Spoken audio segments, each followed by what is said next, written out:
चार दोस्त ऑस्ट्रेलिया के वीराने में घूमने निकले होते हैं। रास्ते में उन्हें एक डरावना ट्रक मिलता है। ये ट्रक अपने शिकार को मारकर उनकी बॉडी को पीस देता है और उनके खून को अपने इंजन का फ्यूल बनाकर चलता है। यहीं से कहानी शुरू होती है। क्रेग और नीना अपने दोस्तों मार्कस और लिज के साथ कैंपिंग कर रहे होते हैं। उसी रात क्रेग और नीना के बीच रोमांटिक पल होता है। वहीं लिज अपने बॉयफ्रेंड मार्कस को शादी के लिए प्रपोज करती है।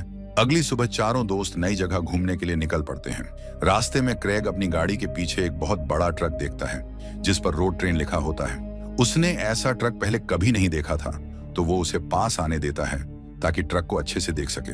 लेकिन जैसे ही ट्रक पास आता है, वो बहुत तेजी से उनकी गाड़ी की तरफ बढ़ता है। चारों डर जाते हैं। तभी एंड टक्कर से पहले ट्रक दूसरी लेन में मुड़ जाता है। क्रेग को यह बहुत अजीब लगता है। क्रेग ट्रक को ओवरटेक करने की कोशिश करता है, लेकिन ट्रक वाला उसे बार बार रोकता है। फिर भी क्रेग स्पीड बढ़ाकर आगे निकल जाता है। लिज ट्रक वाले का मजाक उड़ाती है, लेकिन यह मजाक महंगा पड़ता है।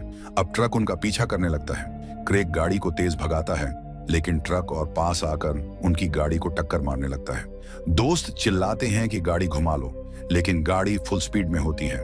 अंत में ट्रक जोर से टक्कर मारता है और उनकी गाड़ी रोड से नीचे पलट जाती है। सौभाग्य से चारों बच जाते हैं, लेकिन क्रेग का हाथ बुरी तरह जख्मी हो जाता है और गाड़ी भी पूरी तरह टूट जाती है। अब सबसे बड़ी मुसीबत थी किसी हॉस्पिटल तक पहुंचना। तभी उन्हें वही ट्रक रोड पर खड़ा दिखता है। गुस्से में लिज और मार्कस ट्रक ड्राइवर को ढूंढने निकलते हैं। ट्रक तक पहुंचने पर वो देखते हैं कि ट्रक का दरवाजा खुला है और अंदर कोई नहीं है, बस चाबी लगी हुई है। क्रेग और नीना भी आकर देखते हैं। क्रेग ट्रक के आगे एक 3 सिर वाले कुत्ते की मूर्ति देखता है, जो उसे अजीब तरीके से अपनी ओर खींचती है। तभी नीना उसे आवाज देकर होश में लाती है। उसी वक्त दूर से गोली चलने की आवाज आती है। डर के मारे सब ट्रक में बैठ जाते हैं। मार्कस ट्रक स्टार्ट करता है। पीछे वो आदमी गोली चलाता है, लेकिन वो ट्रक लेकर भाग जाते हैं। फिर सोचते हैं कि आगे कोई टाउन मिलने तक ड्राइव करेंगे। कुछ देर बाद ट्रक का म्यूजिक सिस्टम अपने आप ऑन हो जाता है और एक अजीब सी गाना चलने लगता है। गाना सुनते सुनते सब नींद में चले जाते हैं। जब उठते हैं तो देखते हैं कि ट्रक एक संकरी ऊंची रोड पर खड़ा है, जहां ट्रक मोड़ना भी मुश्किल है। मार्कस ट्रक को रिवर्स करने की कोशिश करता है, लेकिन ट्रक हिलता तक नहीं। तभी लिज बताती है कि उसने रास्ते में एक घर देखा था। मार्कस उसके साथ जाने को तैयार हो जाता है, लेकिन दोनों के बीच बहस होती है। मार्कस कहता है कि उसे पता है लिज ने क्रेग के साथ धोखा किया है। लिज माफी मांगती है, लेकिन मार्कस उसे माफ नहीं करता। दूसरी तरफ नीना क्रेग की हालत देखकर चिंतित होती है। वो ट्रक के फ्यूल टैंक को चेक करती है तो देखती है कि उसमें पेट्रोल तो भरा ही नहीं था। फिर भी ट्रक इतना चला कैसे? जब वो ध्यान से देखती है तो उसमें लाल चिपचिपा खून जैसा लिक्विड भरा होता है। तभी क्रेग ट्रक से अजीब हालत में बाहर आता है। नीना समझती है कि ये उसके खून की कमी और जख्म की वजह से हो रहा है और उसकी मदद करने लगती है। फिर वो लोग ऊपर आसमान में एक हवाई जहाज की आवाज सुनते हैं। नीना भागकर बाहर जाती है और मदद के लिए आग जलाकर इशारा करने की कोशिश करती है, ताकि शायद प्लेन उन्हें देख ले। वहीं क्रेग को फिर डरावनी चीजें दिखाई देने लगती हैं, जिसमें वो 3 सिर वाला कुत्ते का बुत और भी भयानक दिखने लगता है। ये बुत उसे ट्रक के एक छुपे हुए हिस्से में खींचता है। क्रेग वहां जाकर एक चाबी ढूंढ लेता है, जो ट्रक के कार्गो कंपार्टमेंट को खोलने की होती है। बिना सोचे वो पीछे जाता है, ताला खोलता है और अंदर चला जाता है। उधर मार्कस, जो अब थक कर बेहाल और प्यासा हो गया है, अकेला सड़क पर चल रहा होता है। तभी उसे एक आदमी दिखता है, जो उसी ट्रक ड्राइवर जैसा लगता है। डर के मारे मार्कस भागने लगता है, लेकिन वो आदमी उसका पीछा करता है और गोली चलाता है। मार्कस किसी तरह एक टूटी हुई पुलिया के नीचे छुप जाता है। इधर लिज अभी भी उस घर को ढूंढने में लगी रहती है, लेकिन वीराने में भटक जाती है। काफी दूर चलने के बाद उसे एक पुराना टूटा फूटा घर मिलता है। अंदर उसे एक बंद डिब्बा दिखता है। बिना सोचे वो डिब्बा खोलती है और उसमें से लाल रंग का लिक्विड पीने लगती है। जैसे ही वो पीती है, उसे भी डरावनी चीजें दिखने लगती हैं, मानो कोई उसकी दिमाग पर काबू कर रहा हो। उधर मार्कस अभी भी पुल के नीचे छुपा होता है, लेकिन ट्रक ड्राइवर उसे ढूंढ निकालता है। वो उसे घसीट कर बाहर लाता है और गोली मारने की धमकी देता है। दोनों में झगड़ा होता है, लेकिन ड्राइवर भारी पड़ता है। तभी कहीं से एक गोली चलती है और ये साफ नहीं होता कि क्या हुआ। क्रेग ट्रक के कार्गो कंपार्टमेंट से बाहर आता है, लेकिन अब वो भी अजीब बर्ताव करने लगा था, जैसे ट्रक ने उसे भी वश में कर लिया हो। नीना देखती है कि क्रेग गायब है तो उसे ढूंढने निकलती है, लेकिन उसे लिज मिल जाती है, जो घर खाली देखकर लौट आई थी। नीना कहती है कि चलो कहीं मदद ढूंढते हैं, लेकिन लिज कहती है कि ट्रक चालू करके वापस सड़क पर चलते हैं। दोनों ट्रक में बैठ जाती हैं।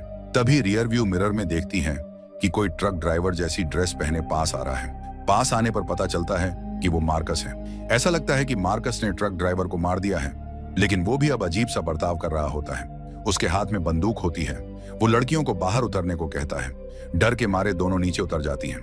मार्कस पहले तो खुद को संभालने की कोशिश करता है, फिर अचानक ट्रक की तरफ बंदूक तान देता है। नीना झटपट एक लोहे की रॉड से उसके सिर पर वार कर देती है। फिर दोनों मिलकर मार्कस को कार्गो के नीचे बांध देती हैं, क्योंकि उन्हें लगता है कि ट्रक किसी अजीब ताकत से लोगों को वश में कर रहा है और क्रेग भी अब लापता था। थोड़ी देर बाद क्रेग लौटता है और बंधे हुए मार्कस को छुड़ा लेता है। मार्कस बताता है कि ट्रक ड्राइवर भी किसी के कंट्रोल में था और उसे मजबूरी में मारना पड़ा। क्रेग उसकी बात को नजरअंदाज करता है। दोनों में पहले हल्की फुल्की बहस होती है, जो अचानक मारपीट में बदल जाती है।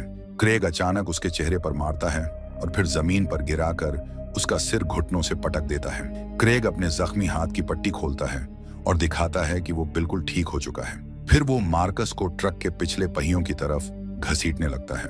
उधर ट्रक में बैठी नीना और लिज ट्रक को रिवर्स कर रही होती हैं और उन्हें पता भी नहीं होता कि पीछे क्या हो रहा है। ट्रक के पहिए के नीचे आते ही मार्कस का सिर कुचल जाता है। नीना को अचानक ट्रक के अपने आप चलने का शक होता है, तो वो उतर कर देखती है और वहां मार्कस की बुरी हालत में लाश पड़ी देख दंग रह जाती है। लिज भी वहां आ जाती है और उसे देखकर फूट फूट कर रोने लगती है।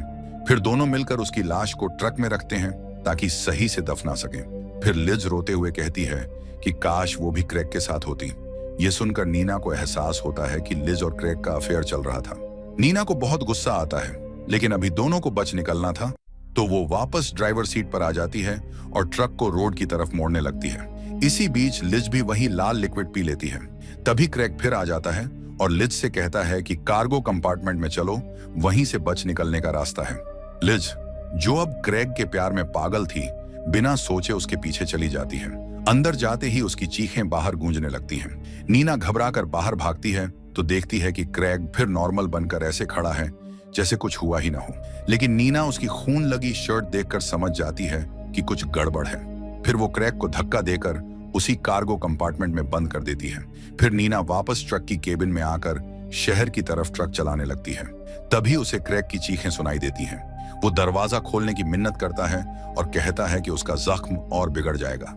थोड़ी देर के लिए नीना का मन पिघलता है, लेकिन फिर वो फ्यूल टैंक चेक करती है तो देखती है कि उसमें से वही लाल रंग का लिक्विड फिर से टपक रहा है। अच्छे से जांचने पर उसे पता चलता है कि इस ट्रक में पेट्रोल या डीजल नहीं, बल्कि मरे हुए लोगों के शरीर को पीसकर निकाला गया लिक्विड भरकर इंजन चलाया जाता है। ये देखकर नीना डर जाती है और भागकर फिर से केबिन में लौट आती है। तभी ट्रक का रेडियो अपने आप ऑन हो जाता है और पीछे से क्रेग और लिज आते हैं। अब दोनों पूरी तरह ट्रक के वश में थे। वो नीना पर हमला करते हैं। लिज नीना को पकड़कर पैसेंजर सीट पर खींच लेती है और क्रेग ट्रक का स्टीयरिंग संभाल लेता है। अब वो लोग एक फैमिली की कार की तरफ ट्रक दौड़ा रहे होते हैं। नीना किसी तरह लोहे की रॉड उठाकर लिज को मारती है। इसी दौरान ट्रक फैमिली की कार से टकरा जाता है और कार के सारे लोग मारे जाते हैं। लिज होश में आती है और फिर नीना पर हमला करती है, लेकिन नीना उसे धक्का दे देती है और लिज ट्रक के टायर के नीचे आकर कुचल जाती है। गुस्से में अब क्रेग नीना से लड़ने लगता है। क्रेग अचानक ब्रेक मार देता है, जिससे नीना का सिर डैशबोर्ड से टकरा जाता है और वो बेहोश हो जाती है। नीना हिम्मत जुटाकर ट्रक से उतरती है और आगे सड़क पर देखती है कि क्रेग लिज की लाश को घसीटते हुए कार्गो कंपार्टमेंट की तरफ ले जा रहा है, ताकि उसे भी पीसकर ट्रक के लिए फ्यूल बना सके। क्रेग नीना से मदद करने को कहता है। नीना दिखावे के लिए हाँ कहती है और लिज की लाश पकड़ने में मदद करती है। मौका मिलते ही नीना क्रेग को धक्का देकर उसी शेडर मशीन में गिराने की कोशिश करती है और दरवाजा बंद करने लगती है, मगर क्रेग बाहर निकल आता है और नीना को पकड़कर उसका सिर लोहे की रॉड से टकरा देता है और फिर उसे भी शेडर में डालने की कोशिश करता है। नीना किसी तरह सिर से मारकर फिर एक पाइप उठाकर क्रेग को मारती है और जंगल की तरफ भाग जाती है। वो चुपचाप रहने की कोशिश करती है, मगर क्रेग उसे ढूंढ निकालता है और दोनों में जबरदस्त झड़प होती है। नीना उसे मुक्के मारकर भागती है, लेकिन क्रेग उसका बैग पकड़ लेता है। दोनों बैग के लिए लड़ाई करते हैं। बैग गिर जाता है और उसमें से मार्कस की पिस्तौल निकलती है। क्रेग उसे मनाने की कोशिश करता है और धीरे धीरे उसकी तरफ बढ़ता है। वो गोली चला देती है। गोली लगते ही क्रेग ट्रक के वश से आज़ाद हो जाता है। वो फिर गोली मार देती है। क्रेग वहीं गिर जाता है। नीना अपने प्यार को मारने के गम में फूट फूट कर रोने लगती है। फिर वो वापस सड़क पर लौटती है। वहां उसे वो ट्रक फिर दिखाई देता है। तभी दो नए लोग ट्रक की तरफ आते हैं। नीना उन्हें रोकने की कोशिश करती है, मगर वो लोग नहीं रुकते और वही ट्रक उनके पीछे भी लग जाता है। रात होते होते नीना उस एक्सीडेंट वाली जगह पर पहुंच जाती है। इसी सस्पेंस के साथ कहानी एंड हो जाती है। तो आपको ये फिल्म कैसी लगी? हमें कमेंट में जरूर बताएं। अलविदा।